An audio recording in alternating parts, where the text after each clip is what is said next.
Students, आज का topic है हमारा ट्रेडिंग प्रोसीजर।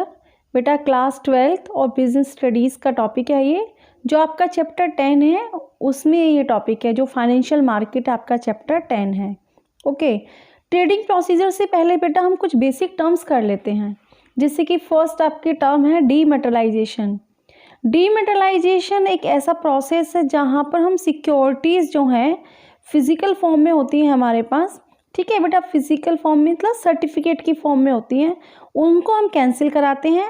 फिर एक जो है इलेक्ट्रॉनिक एंट्री कराते हैं, इलेक्ट्रॉनिक एंट्री और इलेक्ट्रॉनिक नंबर।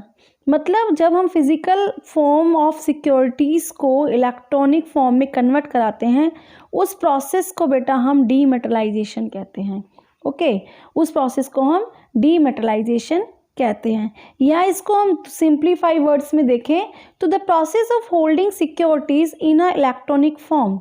ऐसा प्रोसेस जब हम अपनी सिक्योरिटीज़ को इलेक्ट्रॉनिक फॉर्म में जो है कन्वर्ट कराएं, उसको हम डीमेटलाइजेशन कहते हैं। ओके बेटा यहाँ पे ये जो मैं सिक्योरिटीज़ की बात कर रही हूँ, सिक्योरिटीज़ का मतलब पता है ना आपको क्या होता है? Shares, debentures and mutual funds, bonds, ये सिक्योरिटीज़ होती हैं बेटा। ओके, नेक्स्ट टर्म है आपकी रीमेटलाइजेशन। रीमेटलाइजेशन का मीनिंग क्या है? रीमेटलाइजेशन एक ऐसा प्रोसेस है जहाँ पर हम इलेक्ट्रॉनिक फॉर्म की जो सिक्योरिटीज़ होती हैं, जो इलेक्ट्रॉनिक होल्डिंग्स होती हैं सिक्योरिटीज़ की, उनको हम रिकन्वर्ट कराते हैं फिजिकल सर्टिफिकेट्स में, मतलब फिजिकल फॉर्म में। तो ये रीमेटलाइजेशन हो गया। मतलब डीमेटलाइजेशन का उल्टा रीमेटलाइजेशन और रीमेटलाइजेशन का उल्टा डीमेटलाइजेशन। ओके बेटा, नेक्स्ट इंपॉर्टेंट टर्म है आपकी एक डिपॉजिटरी। ये ट्रेडिंग प्रोसीजर में जो है टर्म आएगी आपकी। डिपॉजिटरी क्या होता है? डिपॉजिटरी बेटा एक ऐसी ऑर्गेनाइजेशन है, एक ऐसा इंस्टीट्यूशन है जहाँ पर इलेक्ट्रॉनिक फॉर्म में जितनी भी सिक्योरिटीज़ होती हैं, जिनकी सबके ट्रेडिंग होती हैं, वो ये डिपॉजिटरी होल्ड करके रखता है। ये एक ऑर्गेनाइजेशन होती है बेटा, जिसमें हमारी जो इलेक्ट्रॉनिक फॉर्म में जो सिक्योरिटीज होती हैं वो रखी जाती हैं। बेसिकली हमारे इंडिया में दो जो हैं डिपॉजिटरी हैं। एक है NSDL, national securities depositories limited.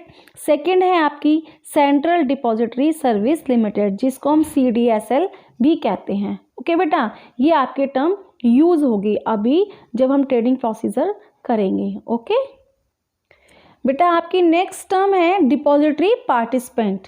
Depository participant बेटा डिपॉजिटरी का ही इंटरमीडिएरी पर्सन होता है, जो इलेक्ट्रॉनिकली कंडक्ट होता है, कनेक्टेड होता है डिपॉजिटरी के साथ, मतलब उस डिपॉजिटरी ऑर्गेनाइजेशन के साथ कनेक्टेड होता है, ठीक है। और इन्वेस्टर के बिहाफ पे वो कॉन्टेक्ट मेंटेन करके रखता है, राइट। इन्वेस्टर डायरेक्टली डिपॉजिटरी में अपने जो हैं डीमैट फॉर्म में अपने शेयर्स जो हैं या सिक्योरिटीज़ जो हैं वो डिपॉजिट करा के नहीं रख सकता, उसको एक इंटरमीडिएरी की हेल्प लेनी होती है, राइट।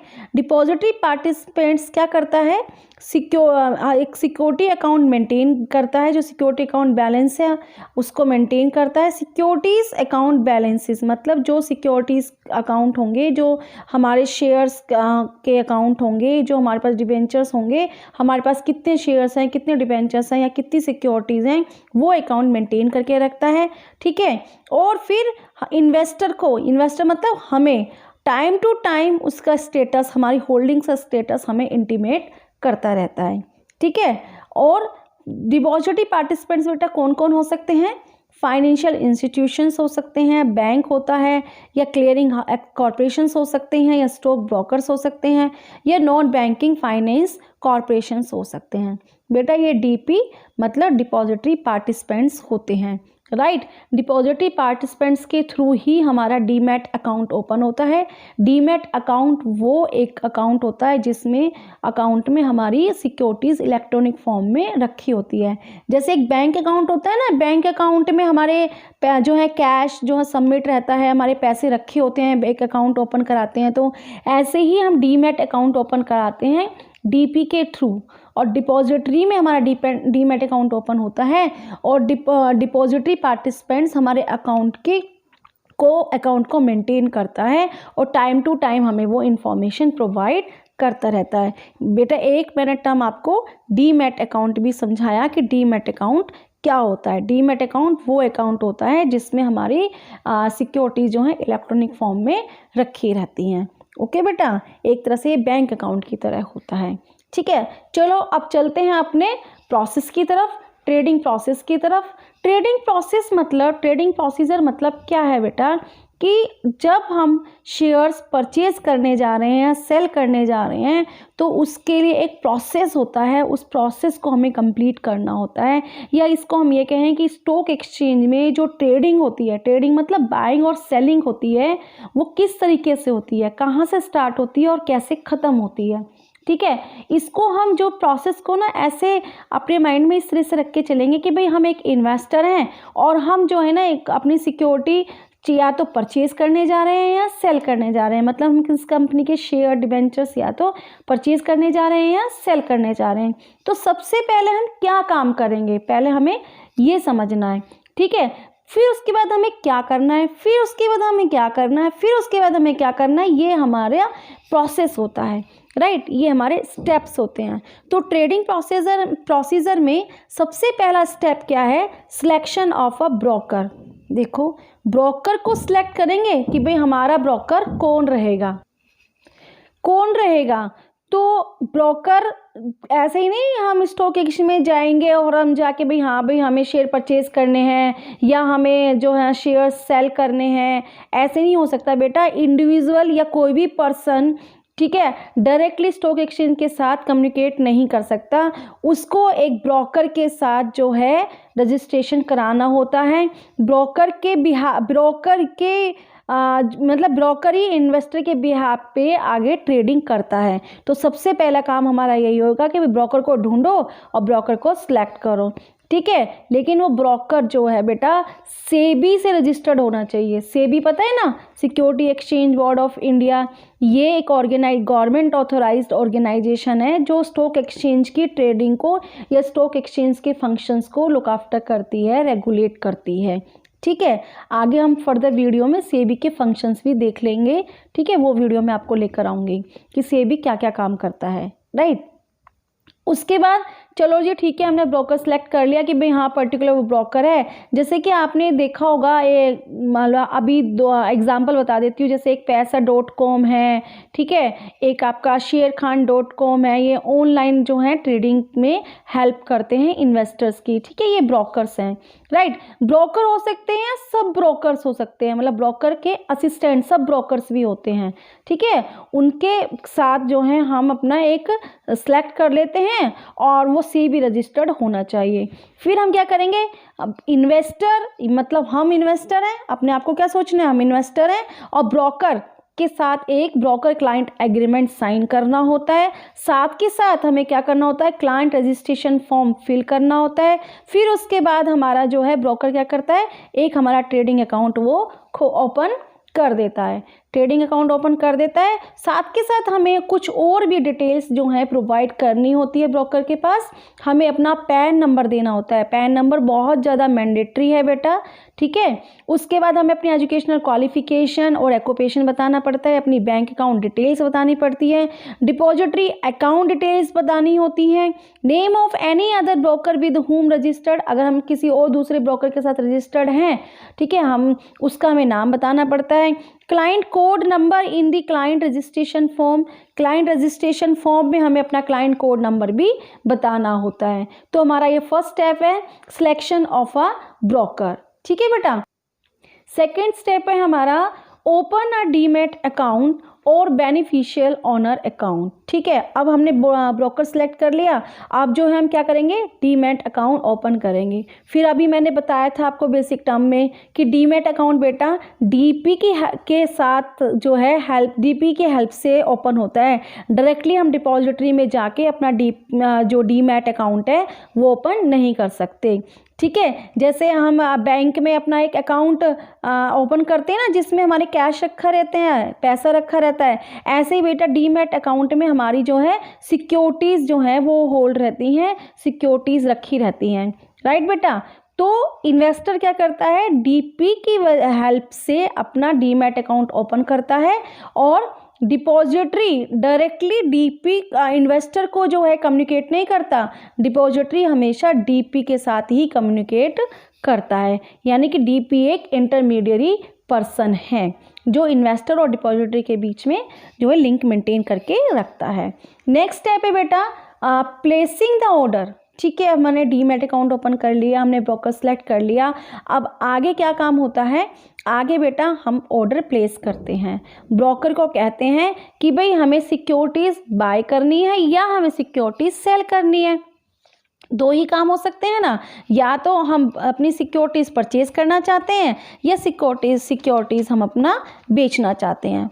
तो समझ में आया बेटा। तो ऑर्डर हमने प्लेस कर दिया, साथ के साथ हमने उसको स्पेसिफाई भी कर दिया ब्रोकर को कि भाई हमें इतने शेयर्स परचेज करने, नंबर ऑफ शेयर्स और इतने प्राइस पर। सपोज हम 200 रुपीज़ पे हम जो है हमें परचेज करने हैं। सपोज हम उसको परचेज करने का, बाय करने का ऑर्डर देते हैं, तो हम उसको कहते हैं ब्रोकर को कि भाई तू ना हमारे जो है 100 शेयर्स परचेज कर दियो, but not more than ₹200। Price जो है 200 रुपये से जो है ज़्यादा नहीं होना चाहिए। ठीक है, ठीक है जी, वो ऑर्डर ले लेता है। उसके बाद फिर वो हमें क्या प्रोवाइड करता है, ऑर्डर कंफर्मेशन स्लिप वो हमें प्रोवाइड करता है। ठीक है, ब्रोकर हमें क्या देता है, एक ऑर्डर कंफर्मेशन स्लिप प्रोवाइड करता है। उसके बाद अब ब्रोकर क्या करेगा, ऑनलाइन जाएगा, फिर जो है वो स्टॉक एक्सचेंज के साथ कनेक्ट होएगा, फिर वो जो है बेस्ट प्राइस जो अवेलेबल है उसको मैच करेगा कि भाई पहले तो शेयर मैच करेगा कि भाई इतने शेयर हैं अवेलेबल या नहीं है, और जो हमने जो इन्वेस्टर ने जो प्राइस कोट किया हुआ है, जो बेस्ट प्राइस बताया हुआ है, वो बेस्ट प्राइस के साथ क्या करेगा, मैच करेगा। ठीक है ना, वो सर्च करेगा राइट स्टॉक एक्सचेंज में जाकर। फिर उसके बाद क्या होगा, नेक्स्ट स्टेप, फिफ्थ स्टेप क्या होगा हमारा, broker issue a trade confirmation slip to the investor. Very good, broker बहुत खुशी से उछलवा जाएगा और हमें बहुत अच्छे से इन्फॉर्म करेगा कि भाई हाँ भाई आपका वो ट्रेड हो गया है। ट्रेड हो गया है मतलब ट्रेड कंफर्मेशन स्लिप वो प्रोवाइड कर रहा है। मतलब इसका क्या हुआ कि भाई जो प्राइस हमने बोला था ना, जो जिस प्राइस पे हमने बोला था कि हमें इतनी की सिक्योरिटी परचेज करनी है, ठीक है ना, वो उस प्राइस पे शेयर जो हैं अवेलेबल हैं और वो हमारा ट्रेड जो है मैच कर गया है, यानी कि वो बेस्ट प्राइस अवेलेबल है। मतलब कोई उसी प्राइस पे बेचने के लिए तैयार है, ठीक है, उन शेयर्स को। तो हम क्या कर रहे हैं, अब ब्रोकर हमें इन्फॉर्म कर रहा है। कैसे इन्फॉर्म कर रहा है वो हमें ट्रेड कंफर्मेशन स्लिप देकर जो है इन्फॉर्म कर रहा है। Right, understand. जब शेयर्स जो हैं बेचे जाते हैं, खरीदे जाते हैं, जो प्राइस मेंशन होता है, it will be communicated to the broker's terminal and the order will be executed electronically. मतलब ट्रेड कंफर्मेशन स्लिप मिल जाती है और फिर ब्रोकर को वो शेयर्स जो हैं अगर बेचे गए हैं या शेयर खरीदे गए हैं, ब्रोकर के टर्मिनल पर स्टॉक एक्सचेंज उनको इलेक्ट्रॉनिकली एग्जीक्यूट कर देता है, उनको बोल देता है कि भाई हाँ ये आपके शेयर्स जो हैं क्या हो गए हैं, कंफर्म हो गए हैं। राइट, तो यानी कि ट्रेड हो गया है। राइट, अब उसके बाद क्या होता है, जब ट्रेड कंफर्म हो जाता है, ट्रेड कंफर्मेशन स्लिप मिल जाती है, यानी broker trade confirmation slip investor को दे देता है। फिर उसके बाद क्या होता है, ठीक है, यानी कि जब ट्रेड हो जाता है तो 24 घंटे के अंदर अंदर ब्रोकर इन्वेस्टर को एक कॉन्ट्रैक्ट नोट लिख कर देता है। क्या करता है, एक कॉन्ट्रैक्ट नोट लिख कर देता है। उस कॉन्ट्रैक्ट नोट में क्या क्या इन्फॉर्मेशन होती है, कितने नंबर ऑफ शेयर्स बोट, यानी कि हम खरीद रहे हैं सपोज शेयर्स, तो कितने शेयर्स आपने खरीदे हैं, किस प्राइस पे खरीदे गए हैं और किस डेट पे खरीदे गए हैं, किस टाइम पर खरीदे गए हैं, और भाई हमारा क्या ब्रोकरेज होगा, हमारे ब्रोकरेज चार्जेस क्या होंगे। ये सारी इंफॉर्मेशन उस कॉन्ट्रैक्ट नोट में लिखकर ब्रोकर किसको देता है, इन्वेस्टर्स को देता है, इन्वेस्टर को देता है। सपोज वो कॉन्ट्रैक्ट नोट किसको प्रोवाइड किया जाता है, इन्वेस्टर को प्रोवाइड किया जाता है बाय द ब्रोकर। अंडरस्टैंड बेटा।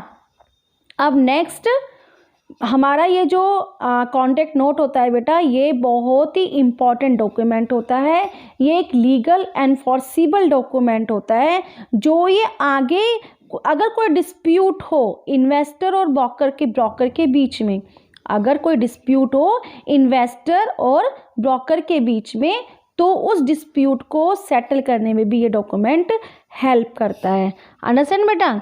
और इसमें इस कॉन्ट्रैक्ट नोट पर एक यूनिक ऑर्डर कोड नंबर भी प्रिंट होता है, एक यूनिक ऑर्डर कोड नंबर भी प्रिंट होता है, जो आगे जिसमें हमें ये पता चलता है कि भाई हमारा ऑर्डर नंबर ये है। ठीक है, ये कॉन्ट्रैक्ट नोट बहुत ही ज़्यादा इम्पॉर्टेंट है। एमसीक्यू के पॉइंट ऑफ व्यू से आपसे ये क्वेश्चन जो है रेज हो सकता है। चलो अब नेक्स्ट स्टेप की तरफ चलते हैं। अब नेक्स्ट स्टेप क्या है हमारा? हाँ जी, नेक्स्ट स्टेप क्या है?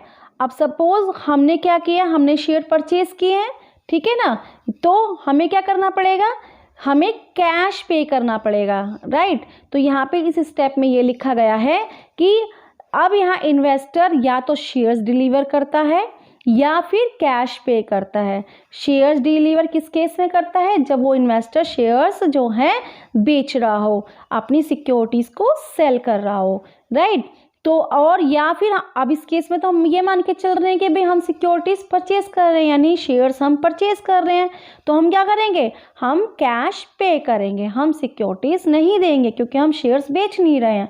बेटा हम ये अज्यूम करके चल रहे हैं कि हम शेयर्स जो हैं परचेज कर रहे हैं, ठीक है। This should be done immediately after receiving the contract note और before the pay in day. ये वाला काम, कौन सा वाला काम? कैश पेमेंट का काम या सिक्योरिटीज डिलीवर का काम कब हो जाना चाहिए? कॉन्ट्रैक्ट नोट के मिलने के बाद तुरंत हो जाना चाहिए या पे इन डे से पहले हो जाना चाहिए। पे इन डे क्या होता है? पे इन डे बेटा वो वाला डे होता है जिसमें स्टॉक एक्सचेंज अपने काम करता है, स्टॉक एक्सचेंज ब्रोकर के साथ काम करता है, ठीक है।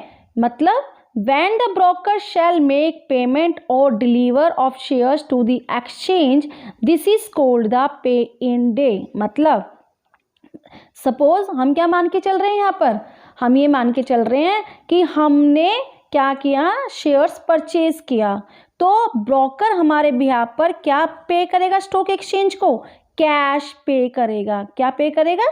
कैश पे करेगा। तो जिस दिन वो कैश पे कर रहा है स्टॉक एक्सचेंज को, उस दिन को बोलते हैं पे इन डे, ठीक है।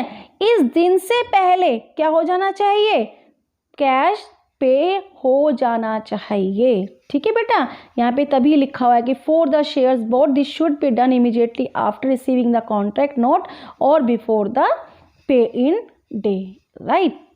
अब यहाँ पे दो इम्पॉर्टेंट टर्म आती हैं, इनको मैं दो मेथड से समझा देती हूँ। पे इन डे और पे आउट डे क्या होता है बेटा?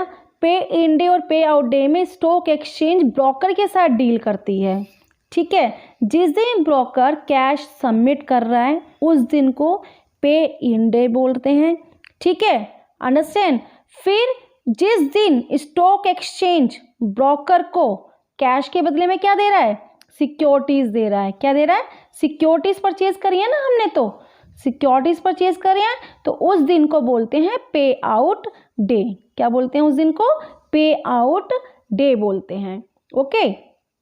अगर सपोज, अब इसको मैं दूसरे एग्जांपल से समझाऊं कि सपोज हम कौन है? इन्वेस्टर। अगर हम सिक्योरिटीज को बेच रहे हैं, ठीक है ना, तो फिर ब्रोकर क्या कर रहा है? हमारे बिहाफ पर सिक्योरिटीज को ऐसा स्टॉक एक्सचेंज में डिलीवर कर रहा है, तो उस डे को पे इन डे बोलते हैं। और फिर हमने मतलब ब्रोकर ने स्टॉक एक्सचेंज में सिक्योरिटीज जमा करा दी, तो सिक्योरिटीज जमा हो गई, तो सिक्योरिटीज के बदले में फिर जो है स्टॉक एक्सचेंज ब्रोकर को क्या देगा? कैश देगा। तो जिस दिन वो कैश दे रहा है ब्रोकर को हमारे लिए, तो उसको बोलते हैं पे आउट डे। अंडरस्टैंड बेटा?